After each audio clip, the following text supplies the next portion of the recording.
Aujourd'hui, c'est le jour de la sève de bouleau. Bonjour à tous, merci de me rejoindre pour cette petite vidéo concernant la sève de bouleau, absolument nécessaire pour la détoxification de printemps. Nous sommes juste au début du printemps, c'est le moment idéal. Vous savez que cette sève de bouleau, elle doit être donnée en effet au printemps pour détoxifier le corps, nettoyer notre corps, vider de toutes ses impuretés grâce à ses 95% d'eau et à son formidable potentiel riche en vitamines, en oligo-éléments, en minéraux de toutes sortes et en très grande quantité.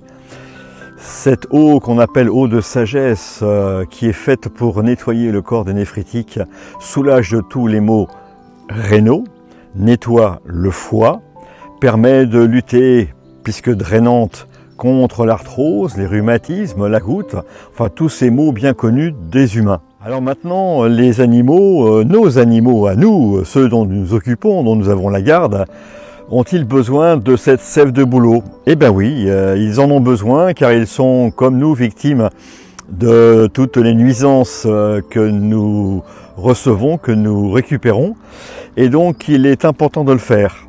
Alors, il y a des choses très simples. Chez le cheval, les cures de 3 semaines sont excellentes et permettent de récupérer un cheval en pleine forme, avec, je dirais même, presque une sorte de renaissance. Il n'y a rien de tel que la sève de bouleau pour requinquer après l'hiver. Il n'y a rien de tel que la sève de bouleau pour remettre d'aplomb après une période de convalescence, par exemple.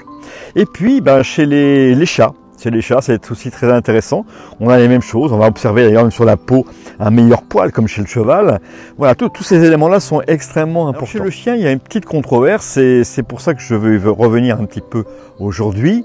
C'est que chez le chien, on sait qu'il y a une petite intolérance à un des composés de la sève de bouleau qui s'appelle le xylitol, qui peut être toxique pour le chien puisque en très grande quantité, il peut provoquer une tendance à une hypoglycémie, voire à des lésions hépatiques graves.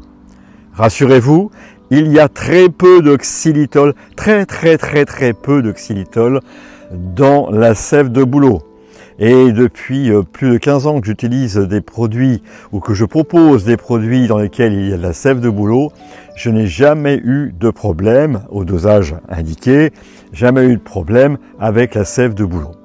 Ceci étant, ce xylitol, qui est donc un sucre, se trouve présent dans des compositions dans lesquelles on a utilisé la sève de bouleau, et c'est en particulier sur les friandises, toutes ces choses qu'on donne à côté et qui sont riches en sucre, appétantes pour donner envie de manger au chien.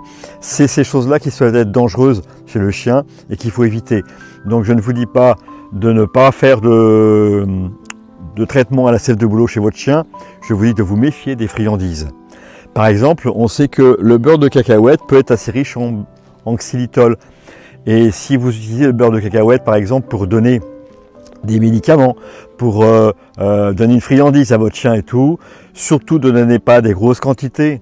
Une cuillère à café, c'est énorme déjà pour un tout petit chien, et pour un chien de 40 kg, une cuillère à soupe, c'est énorme aussi à ne pas dépasser.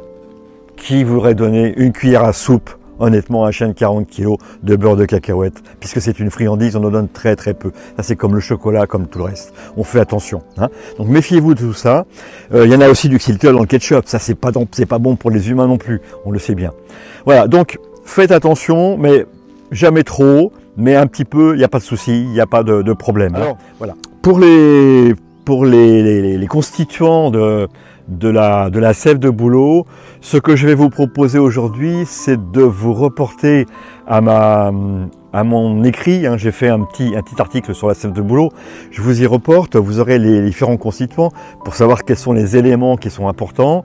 Et puis, pour ce qui est des doses, reportez-vous à cet article aussi, puisqu'il vous donne tous les éléments. Alors, pour le cheval, par exemple, une petite note. Sachez que comme il y a des minéraux en grande quantité dans la sève de bouleau, en particulier le potassium, le magnésium, il est conseillé sur un cheval de faire un ionogramme, c'est-à-dire de doser les ions magnésium, potassium et autres dans le sang du cheval avant de faire la cure de sève de bouleau pour être certain qu'on ne risque pas d'avoir un excès. De toute façon, c'est comme toute chose, il ne faut pas d'excès. Reportez-vous à cet article, vérifiez la quantité que je propose à chaque fois. Ce sont des doses qui sont correctes, qui sont efficaces sans être dangereuses et tout se passera bien. Voilà, c'était donc quelques petits éléments sur la sève de bouleau. C'est quelque chose qui est important. Et puis vous aussi prenez votre sève de bouleau car au printemps, on détoxique le corps car même si la période peut correspondre à une forme de carême du fait que on devrait manger un petit peu moins et tout, et dans notre monde actuel, on a tendance à continuer à manger un petit peu trop riche, il fait froid, on mange beaucoup de sucre, beaucoup trop de sucre, et puis voilà, donc il faut nettoyer le corps, c'est important. Voilà, bonne détox, et à bientôt.